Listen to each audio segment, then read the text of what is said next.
صوفی بزرگ حضرت بابا فریدالدین مسعود گنج شکر کی 778ویں سالانہ عرس کی تقریبات کا آغاز پاک پتن میں ہو گیا۔ مزید جانتے ہیں ہمارے نمائندہ پیر توصیف سے۔ جی توصیف، آگاہ کیجیے گا، کیا صورتحال ہے؟ جی بالکل، برصغیر پاک و ہند کے عظیم روحانی بزرگ حضرت بابا فریدالدین مسعود گنج شکر علیہ رحمت کے 778ویں سالانہ عرس مبارک کی تقریبات کا آغاز ہو چکا ہے۔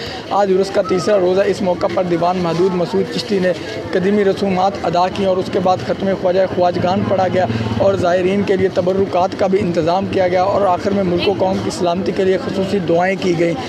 یہاں پر میں آپ کو یہ بھی بتاتا چلوں کہ رواں سال جو ہے وہ کرونا وائرس کے پیش نظر عرس کی رسومات کو انتہائی محدود کر دیا گیا ہے۔ بہشتی دروازے کی قفل کشائی جو کہ پہلے 5 روز کی جاتی تھی، اب اس کو 2 روز کر دیا گیا ہے۔ 5 محرم والے دن اور 7 محرم والے دن بہشتی دروازے کو علامتی طور پر کھولا جائے گا۔ ان 2 دنوں میں عام زائرین کا جو بہشتی دروازے سے داخلہ ہے وہ ممنوع قرار دیا گیا ہے۔